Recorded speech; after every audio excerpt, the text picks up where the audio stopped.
Hello, and welcome to another episode of Black Coffee Talks, where black men get together and have bold, dark, unsweetened dialogue about the issues affecting our people today. I'm your host, Rodney Cork, and today we've got a great topic, controversial topic, serious topic that we're going to discuss today, and that is the problem with violence among our black youth here in Indianapolis and just across the country. So button up your seats, get your next cup of coffee, and let's get ready to get into an episode of Black Coffee Talks.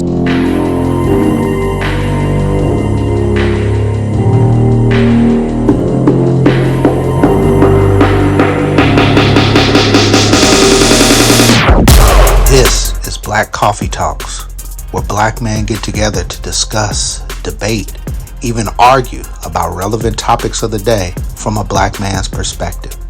Whether it's relationships, sports, politics, religion, nothing is off limits, nothing is out of bounds.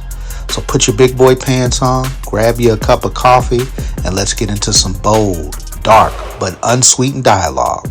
This is Black Coffee Talks with your host, Rodney Cork. Let's get it.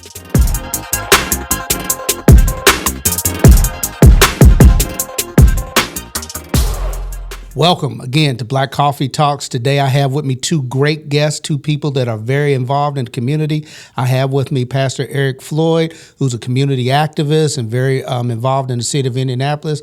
Pastor Floyd, welcome to the show today. Thank you. I also have with me an old friend. We go back years and years back to Little League days, Brother Eric SIMMONS. Eric works with the city officials there and doing a lot of things with our youth, and we're going to get into this topic today. So, fellas, before we get started, just want you to take, a few seconds, tell the people what you're doing in the community, and then we're going to jump into the topic. I'll start with you, Pastor Floyd.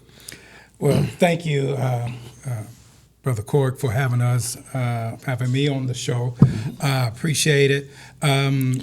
What I do within the community is I am a executive director at Rosie's Tiny Tots. It's a child care facility that my wife and I run right off of 38th and Emerson. And we are the home of the kid magnets. And so what we do is we do good work every day from infants on up to school agers, trying to impact them, especially our before and after school program, to make sure that we are seeding the right things in our young people for conflict resolution, making sure they know what community is and how to support one another. Also, I am one of the associate ministers at Shiloh Missionary Baptist Church, where I serve with Brian K. Show, to Pastor be able Show, to do the man. same thing, and that is how can we support wellness. And when we talk about healthcare and all of those things and how we need to support families. So all of my work bears down onto the minute but most important thing about communities, and that is family. Awesome. You're doing some good work. Brother SIMMONS, tell us what you're doing. Hey, Rodney, thank you for having me today, sir. Thank you for being here. I appreciate you, man, and the over 40 years of friendship that you and I share. Awesome. I'm currently with the Indy Peace Fellowship. Okay. I deal with young men that have been involved in gun violence, either the shooters or have been shot. Okay. I've been dealing with young men for over 25 years in the community of Indianapolis. In my first and former life, I was a leader at Eli Lilly's for over 30 years. But this work I'm doing now is near and dear to me, and I believe it's my earthly assignment, man. Awesome. So God is still in the blessing business. We've got some work to do. We got to get to it. Okay. Well, again, I'm glad to have you both here. Eric, I'm going to start with you because I know this is a passion of yours, particularly dealing with youth and young men in particular that have been dealt with gun violence, either the opponent or a person that's received the gun violence. Yes, I sir. understand that. So tell me a little bit about, we look at the news, we see the statistics. It's just out of hand. I mean, every day you hear about a shooting. Every week you hear about somebody got shot. And when I look at the news, it's usually our young men that are ones in front of the camera, are the ones they're looking for. Where do you think the problem stems from? Why is there so much violence among our youth today? Man, if I can be totally honest, Please. man, I think there's a lack of parental guidance, man. I at the end of the day, man, I think that we need to wrap our arms around our young men and young women, man. Parents in the household, man, they're not doing what they need to do to be a part of their young folks' lives. Man, I'm not saying all But from my work and when I deal with young men and young women here in the city, I just see a lack of parental involvement, man. And people don't care about lives, man. Young folks are out here wilding out, man. I just, when I was a young man, there was gun violence. I'm a victim of gun violence. I was shot, Rodney, you probably remember, at Glendale back in 1988. Okay. But at the end of the day, today it's just different, man. I don't want us to fall into a circle where we just don't love one another. We just don't care for one another, man. And I think at the end of the day, we're losing right now, man. So we got to come out of the pulpits. We got to get down in the streets. We got to go on Post Road. There's some things we need to do to try to remedy this situation, man. Okay. Pastor Floyd, what's your input on that? What's going on? Why so much violence among our youth? I have to concur with Brother Simmons. It's the family. It's the family unit. I believe our children are giving up on the hope that was sold to them. They are too far removed from the civil rights movement. They have not had the same struggles. The only struggle they have had has been within their own families. And so when you see that the nuclear family is dissolving or has dissolved, dad is not there, but then when somebody comes in, a male figure comes in, you know, they may own the children, they may not own the children. And so we have males that are fending for themselves against people that look just like them. And so the threat is not without. That's why they're not necessarily scared of the police. The real threat is within. Within the family, and who's going to feed me? Who's going to protect me? Is this new gentleman coming in? Is he going to violate me and violate my sister? And so you're having boys having to be men, and we call them, hey, little man. And they're not men. Right. They're boys trying to figure out how to be a man. And we have improper guides in the family that, in some family units, not all, in some family units we have improper guides. And so when you have improper guides, you have improper product. Wow. And so, man, you just said a mouthful, so we got to spend some time and unpack that, everything there. One of the things I heard you say that I really wanted to get into today, you said that the nuclear family has dissolved. And so now most of these young men are fending for themselves and they're trying to be a man and they're not ready.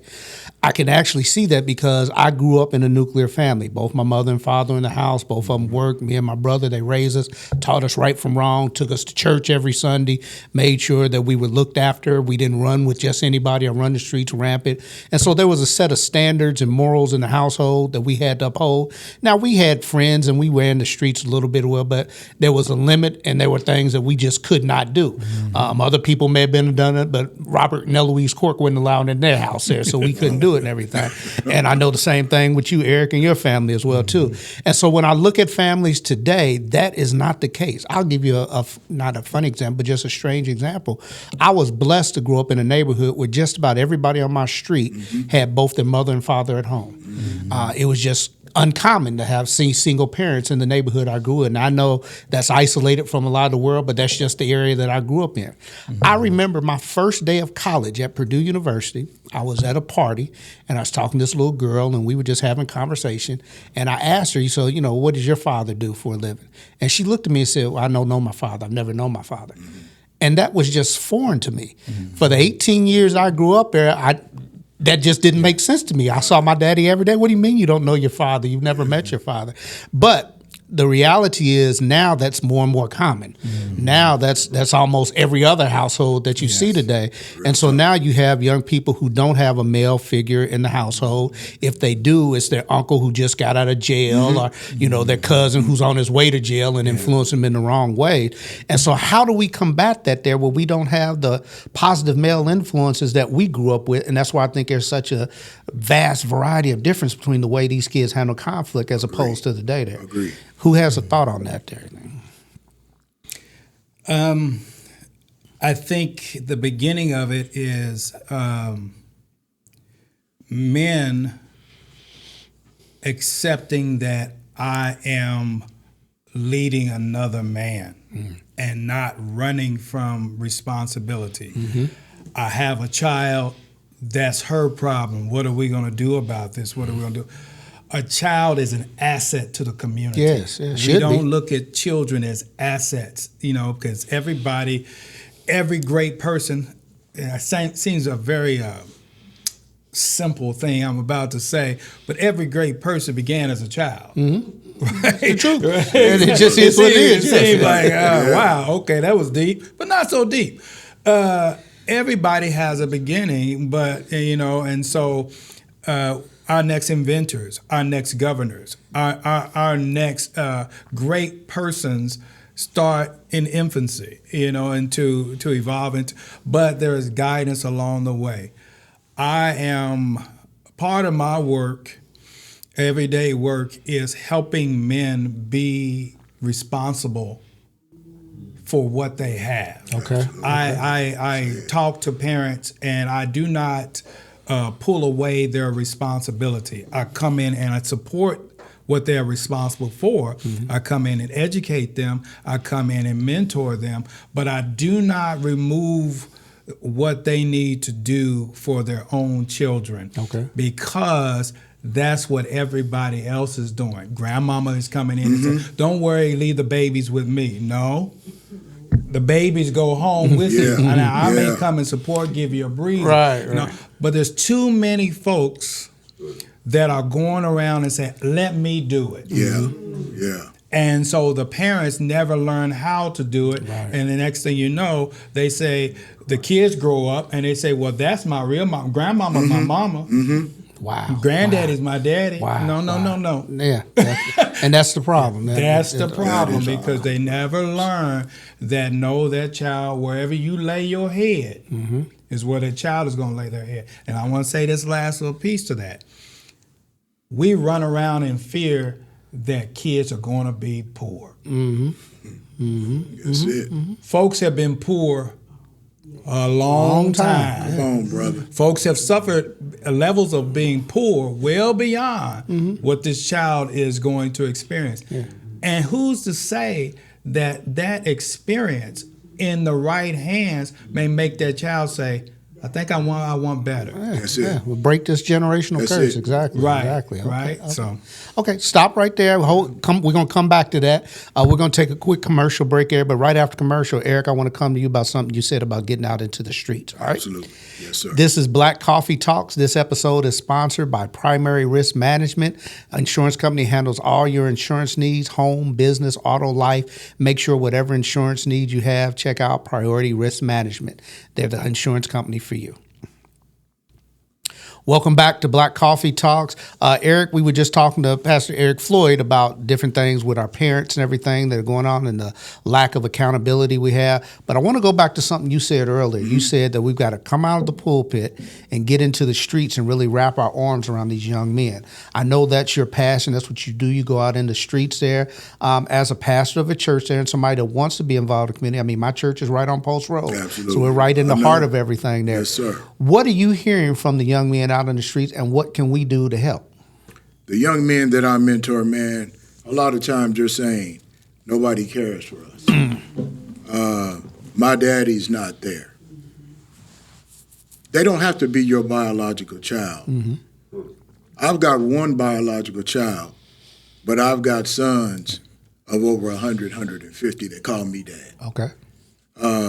Blood, doesn't matter.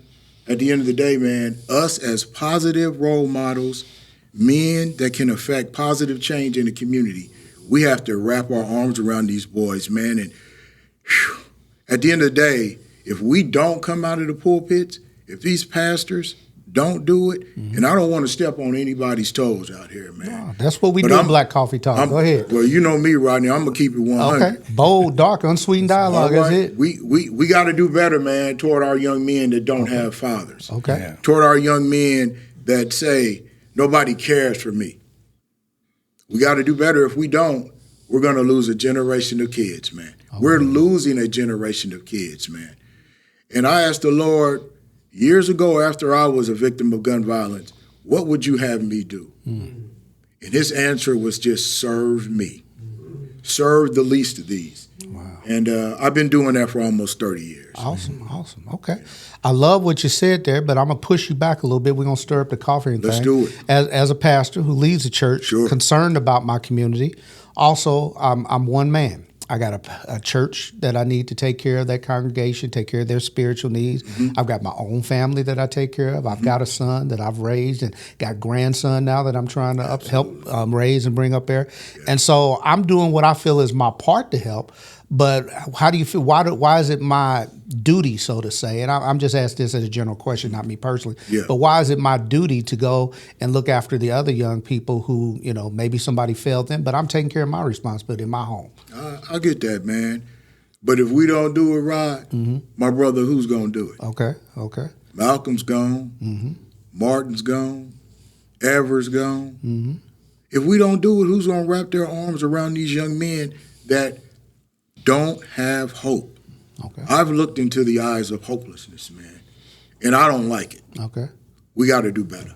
Okay. We got to do better. So give me some practical things we can do. What's some simple things a person can do to help? Man, the partners that we grew up with, all positive dudes, most of them, man, let's have a meeting. Let's meet up here. Okay. Let's ask some brothers, man, to get out their comfort level, man, and come up here and say, we got to start helping the least of these, man. We got to help our brothers and sisters, our young brothers and sisters, man, that need us.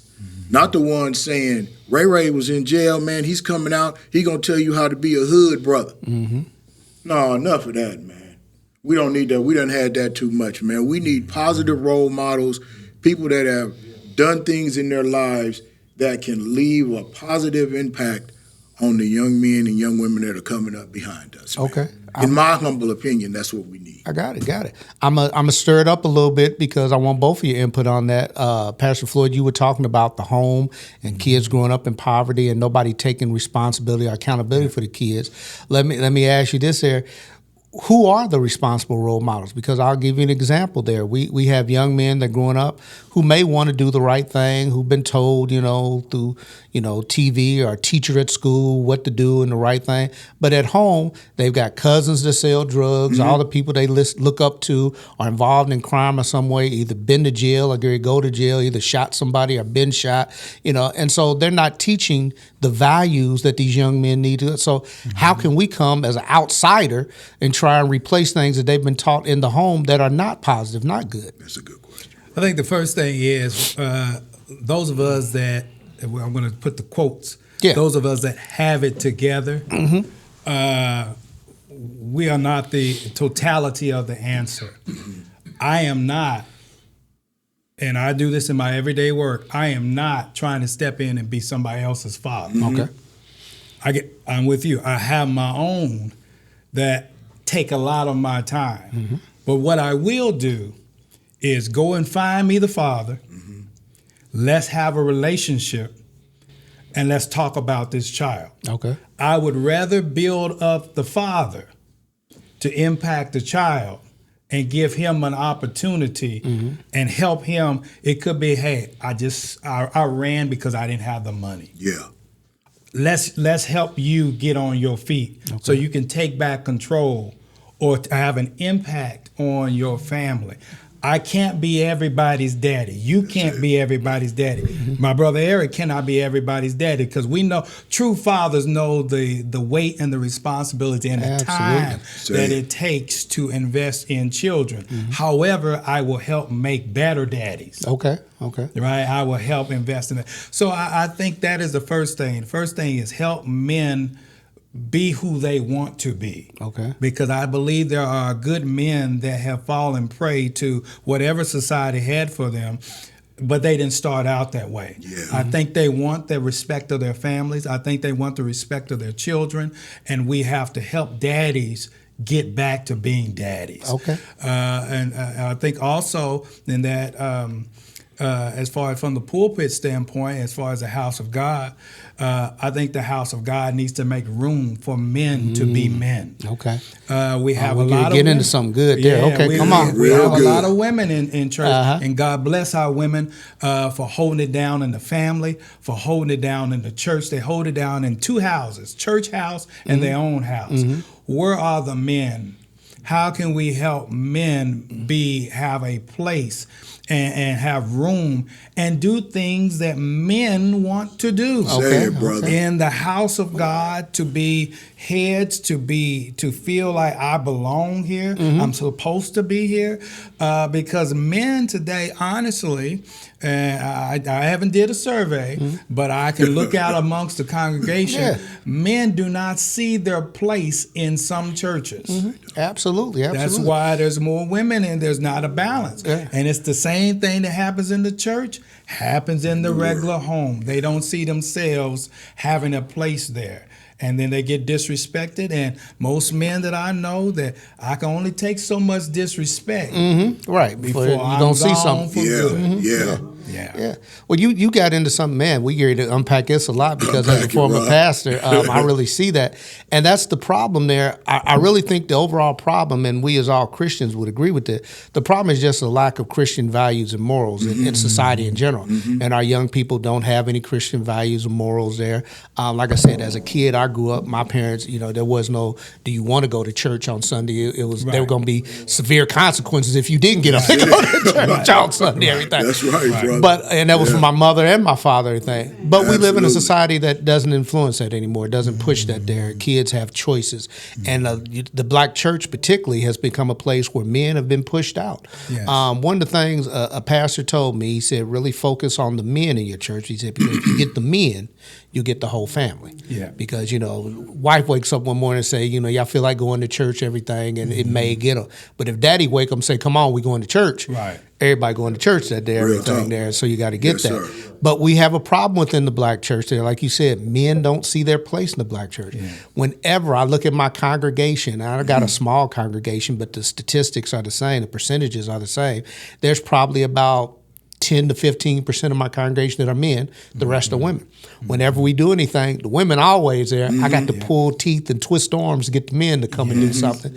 And it's because, like I said, we don't have a lot of programs that do things that men like to do. Right. How can we change it? Because I really do believe that's the biggest effect on this young community. They're not seeing men model the behavior that we think they should be modeling everything. Too many men, they have a stigma or a bad stereotype of church, and they pass that down to the younger generation. So now these young boys, they don't want to hear nothing about church, everything. They don't want to hear nothing about following God, believing the Bible. And that's what I think is pulling them further away. So how can we change that? Well, you guys are pastors, man, and y'all are more up close and personal than I am with that, man. But I just believe that God is still in the blessing business, man. And he's working on men. He's working on guys, trying to get them back into the church and have that be a part of their lives so they can affect their young sons and their young daughters, man. I just believe that the church has got to be the driver behind getting us out of this dilemma we're in our communities where we say, I'm going to kill him instead of have a talk, conflict resolution. I can't kill you, my brother. Yeah. Because what right do I have to take you away from your mother, your father, and your family? Amen. Can we talk about this? That's where we have to get. Boy, but I mean, you're going down that road. That's the whole problem. There's not enough men in the household, and so these boys are being raised by women. Yeah. And I'm not trying to take it. There are a lot of single mothers that do a fabulous job. They do what they have to do. Absolutely. But these boys they don't see a man, so they don't know how to react the way a man is supposed to react. Right. Not trying to be stereotypical, but women are more temperamental there. Women, you seem to be a little more emotional. True. And you see that in the boys that they're raising now. And so now, when we used to just call it, goofing around or horseplay and joning on each other and stuff like that, and it may come to a conflict or anything, we throw hands in the next minute, we friends. That's it. But nowadays, you offend me, I got to shoot you. I got to kill you. I got to kill you. I mean, how do we go from 0 to 100 like that? And I think that's just be the lack of a man showing another man how you handle situations. Yeah, man. So is the problem more affecting the home and having more positive men in the home, or is the problem, addressing the boys who've already been raised and have tendencies to react the wrong way? That where do we focus, or where do we start at? Because it's a complex problem. It is a complex problem. It's getting in the my work at the daycare is trying to push into families, and I have my ear to the ground listening trouble, and I'm always asking questions as far as where's the dad at. I don't want to overstep him. Well, he's here. He's not. Don't worry about it. I said no. He's not here to speak on behalf of his son or his daughter. I'm not going to overstep in there. So I think partnering with men to be able to say, hey, I want to come alongside you. Here's the issue. This is my thoughts. What are your thoughts about it? So that men can see that other men are involved and are supporting. And then I believe the children will fall in line to where once the adults get together and don't disagree, or we disagree in private, but in front of the children, it's that old model we always have had, but we've gotten away from, that we have to agree in public with the children, even though we may disagree behind closed doors. But we have to do something together so they can see that there is unity within the community. That also trickles into the schoolhouse. Going up to the schoolhouse, my background is in education. I've been a school administrator. I've recently retired over the last 5 years, took an early retirement. But the main thing that I did in the schoolhouse was, hey, this is my decision. However, if you have a better solution that we can get to the same end, I'm willing to hear that. So I always talk about what I can do, but also I push it back into the hands of the family to be like, we need this resolved. What can we do together so that this child benefits from what we do? I believe in going out even to the community with the police. It needs to be the same concept. Who are you? Where's your parents? I'm taking you to the parents. Now, this is what I can do. Parent A, parent B. This is what I can do. The offense is low enough. This is what I can do. And I don't want to do that. So what are you willing to do? And being able to document that this is what the parents said they're going to do. They're going to correct the behavior. So if the behavior comes back, you go back to, this is what you said you were going to do to correct the behavior. What it does is allows the police department an opportunity to work with families to allow the families to correct their own problems. And not the community, not the police officers correct all the problems that are within the community. The last people that should be that should be handling the problem is the police. The parents should have the opportunity to correct that. How does that look? Because, just being honest, our community got a problem with the police. I'm not saying all police officers, but there's a percentage of police officers that just don't have the right empathy, the right tact, or the right training. They're more scared than trying to help, and so their first reaction is to be violent against a young person they encounter there. How do we combat it? Because now we don't have a good thought or feeling about the police. So when the police come, rather than going to them for help, going to them to try and de-escalate the situation, we combative with them as well too. And so I think that just escalates the problem. I know you've worked with the police and different things there. I know you have to. So how do we, bridge that gap with the police? Because I do believe it needs to be all working together. But how do we bridge that gap? There has to be a teamwork to make the dream work, man. I've worked with police for many years, man. Being over security at Eli Lilly's, had a relationship with brothers that are involved with the police department. There are young men in IMPD that want to come in and do community policing. They feel that these young men in the hood should see them first and foremost. Not a Caucasian cop coming up to them assuming you're doing this and you're doing that, where there's no empathy. No non-caring for our young men and our young sisters, man. We just got to do some things to ignite the fire, man, to ignite the fire in our young IMPD officers that want to do this and our young men to start seeing them in a different light. And I believe, just piggybacking off of that, it has to be program changes. Police officers, you got kids in basketball, guess what? We're going to pay you to be involved to coach or to be there to play with those kids. You got to be in that community. We're going to pay you to be in the community, not to go and be like, well, I'm going to take care of my kids right now. No, you got to be in the community, playing the basketball, doing this, sponsoring this, whatever it needs to be, in order for the kids can look at that officer when they put on their uniform. Oh, that's my coach. So-and-so. That's it. Yeah, That's That's my it. coach, right? Okay. Yeah. I can't do nothing against my coach.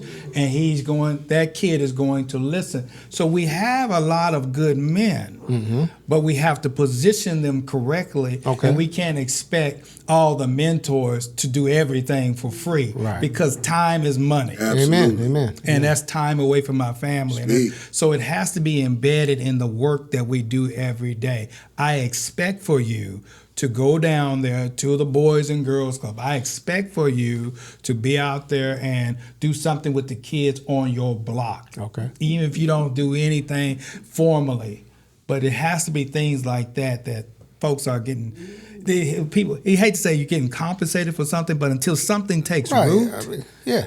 You have to. I mean, like you said, time is money, and so you want people to get away from just taking care of their own family. it. There's got to be some type of incentive to do it. That's Yeah, it. you do it for the good of mankind, but also, I got 3 other things I could be doing to help my family, so I've got to replace that. So I agree 100% what you're saying. Tell me what a small victory is. I mean, we're not going to change this problem overnight. So what's a small victory, or first step we can take to kind of, start turn this situation around? If you guys know of any or have an example, what you like to see, what's a small victory, a small step we can take to go in the right direction? Small victory for me in the line of work that I'm in currently, man, is I've got a young man that was just released from prison about 6 months ago. Dr. Eric Floyd knows about this young man. He said he's not going back. He did 22 years. He murdered a young man. He is doing his thing. He's back in school. He's working. He understands that prison is slavery. Yeah. We've got to get our young men to see, man, they don't let you shower. You can't eat. Ain't no women in there. Man, and I'm quoting what he said to me. He said, Mr. Simmons, I'm done. What can you do to help me be the best version of myself? Awesome. And I said, young brother, I got you, man. And he's rolling, man. He's doing his thing. He's going to be a positive member of society. He's going to be a better father. Awesome. He's going to be a better son, a better nephew. He's doing his thing, man, and I'm so proud of this young man. Awesome. I wish I could have brought him here today. Okay, we'll get you back. We'll get you back Yeah. because I can already see this is going to be a 2-3 parter. Yeah. We don't have enough time Say to it. unpack all this, so be ready to get invited back here. Absolutely. Pastor Floyd, what do you say? What's a small victory? What's the first step we can take? Winning a partnership and with thought partners. My friend here, Brother Simmons, and another gentleman named Bryson, who is a mental health person, and we've come together to do a program called Build Back Families. Yes, sir. And Build Back Families, the whole intent of that is basically what I've been saying here today, is how do we support families be better families? Okay. And not take away their responsibility, not overstep them and say, we're going to raise the children. Because we have enough children in foster care programs. We have enough children that are out here that everybody else has their hand to the plow, Yeah. except for the ones that created them. Okay. And so Build Back Families is coming alongside families as people are having children, and we have the statistics to know, hey, this particular family or this particular whatever has been having trouble with their children and all of that, and being able to connect mentors to the families, even when those kids are being born. Coming in, connect. Okay, this is another generation. I'm gonna put on the Floyd family. This is another generation of the Floyd family. Oh my Lord, you know how they get down. So having mentors connecting to their family, say, hey, I see you have a newborn. Do you have everything that you need? Where's the father at? Right. Bring the father in. Hey, are you a little bit nervous? Do you feel confident about that you can raise your family? And that kid or whoever that person is, they may say, I don't feel too confident. Wow. What do you need from us to make you feel confident? Because we want you to be the best dad you can be, Absolutely. the best Awesome. mother you can be. And so that's educating them about, hey, capturing those, the plan is, who's those kids that are not attending school, elementary school? Why isn't that kid coming to school? Kid can't drive himself. All right, the yellow school bus comes by, but you didn't have them ready. Yeah. What do you need from us to make sure that child is going to school and getting what they need? So having life coaches coming in, connected with the police department, connected with social services, connected with monies that are funneled directly to families that we know we have the statistics for, that these families struggle. Amen. So how do we build up those families? Always in the classroom, I felt if I could make the failing student a C student, my A students are going to be off the chart. Okay. Okay. So I focus in on the ones that are failing, lift the bottom, And pushes everybody up. And Yeah. pushes right. everybody up. Wow. We focus too much on, hey, let's put them away. And we're spending money on prisons where we can take that money and we can spend it on how can we support you to be the better you. Wow. Good stuff. I Yes. read a little bit about Yes. your building families back before, and we're going to have to spend a whole episode on that. So I'm definitely going to build you back to promote and talk about that program. Gentlemen, I appreciate you coming in. We're going to do a couple final thoughts there, and then we're going to wrap up. Already know we're going to have to do a part 2. So check your calendars. We'll get back on this there. Right. But I'm going to come back with my final thought, but I'm going to give both of you, 2 minutes. Tell me what you see as the greatest problem with stopping the youth violence in our city and one little small solution. Both of you take 2 minutes to address that question there. I'll start with whoever wants to go first. I think that the biggest threat, you said in our community, Rodney, I think the biggest threat in our community is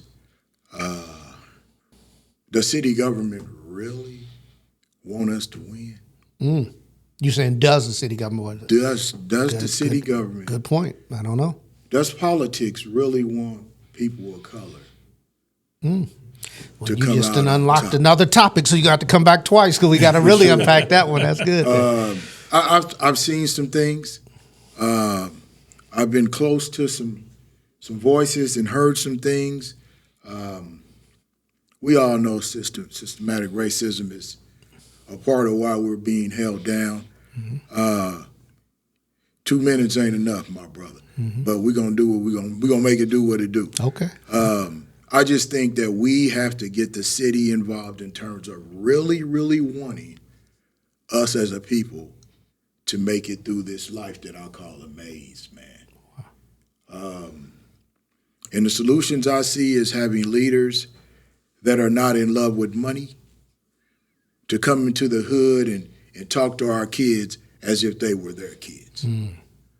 Okay. That's the solution that I see from my 60-year-old lens, man. All right. Pastor Floyd. So I think, off of that premise, I agree as far as the question is, do you really want those that are downtrodden to be lifted? I think in this atmosphere where our government is targeting social services and trying to save money and different things of that sort. One of the things, too, if you want to create a new tax base or more taxpayers, you got to help the people that are not paying the tax. And so, therefore, to get them the jobs that they need and the training that they need, and these will be new requirements. You have to go, if you want this, we're going to help you have this, but we're going to put a limit on it. You got 5 years. Yeah. We're going to give you 5 good, solid years. We're going to pump everything that we can into you. We're going to get you the skill set that you want to have. We're going to position you, tell you where the jobs are. You might have to leave Indianapolis. You might have to go to a different place because that's where your job is, but we're going to help you be the better you. Okay. And that's how I believe we can do one thing. We have to help people that come into the system that say, is this who you want to be, or what is it that calls you to be in front of this judge? What is it that calls you to be here? How can we help you be a better you? And whatever we can do to make sure you're the better version of yourself, that's what we're going to do. Now, if you show back up after we have invested all this into you, because you can talk to us about everything that you need. But if you show back up, then we got to go back to the first thing we thought. But I believe everybody deserves a true second chance with support, so that, because I don't believe people want to be criminals. I don't believe people want to do all the shooting and stabbing. There may be some in low level 0.0041% or whatever that say, I love being a criminal. Right. But I believe that people want to come home in peace and have food on their table and raise their children and have their children in different sports and different activities. I believe people want that peace. Society has to turn to give people the peace that they want. Awesome. Amen. Thank you both for coming on the show today. We've already said we're going to have you back there because we don't have nearly enough time to unpack this subject the way we want to. But I want to thank you guys for taking your time to be with me today. My pleasure. Thank you. I'm going to take another commercial break, and then I'm going to come back with the final drop.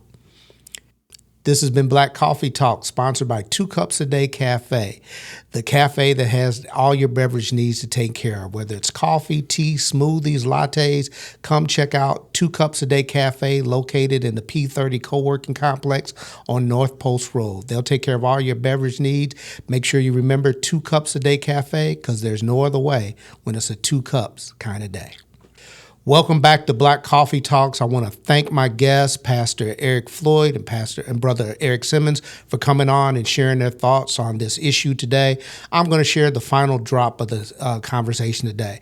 I really appreciate everyone's thought, and we're really coming up with some complex and some detailed answers and discussion how to solve the issue of youth violence in our city, particularly among the African American community. With all the different things we've discussed, all the solutions or possible solutions we come up with, I want to say, though, I really feel deep down in my heart the problem is, and the way we're going to solve the problem is, we've got to get back to just believing and standing on the foundation of the Word of God and bringing God back in everything there. The problems that we have are based on just a complete lack of morality and a complete lack of godly thoughts among people. Until God is back, we're not going to get to the point we have to there. The society has pushed God out of the homes, pushed God out of the schools, pushed God out of everything that we try and come up with there. And then we have the nerve to act shocked that we're seeing people act in ungodly ways. Until God is back, we're going to make sure we're going to continue to have the problems that we have. Both of them ask the questions: does the government want us to win? Does the city or the powers that be really want people to win? And the answer is no, because it's not the government, it's not the city, it's the devil, it's the enemy. He does not want us to win. It's not just black people, it's the world in general. And so we live in an ungodly world, and because of that, we're seeing ungodly things happen in the world. I believe in my heart of hearts that the way we get back to prospering and doing the things we want, particularly within the black community, we've got to bring God back into it. We've got to erase the stigma of church not being a cool place to go or a place we need to go. We've got to educate our people in the godly ways. We've got to come together, love our brothers and sisters just like the Bible teaches us, and only then will we begin to see people come back to where they are. I think if we bring God back, that's the way to get on the right track to going where we need to go. That's my thought, but I'm just a black man drinking coffee there, but I share my thoughts with you today. Make sure you tune in to the next episodes of Black Coffee Talks podcast, where black men have bold, dark, and unsweetened dialogue. We'll continue to be back with you with the next topic in an episode soon. Go to our YouTube channel. Make sure you subscribe and like so you don't miss an episode. This has been an episode of Black Coffee Talks with Rodney Cork. I love you all. Can't wait to see you again. Until we meet again, may God bless you. May God keep you. That's my prayer.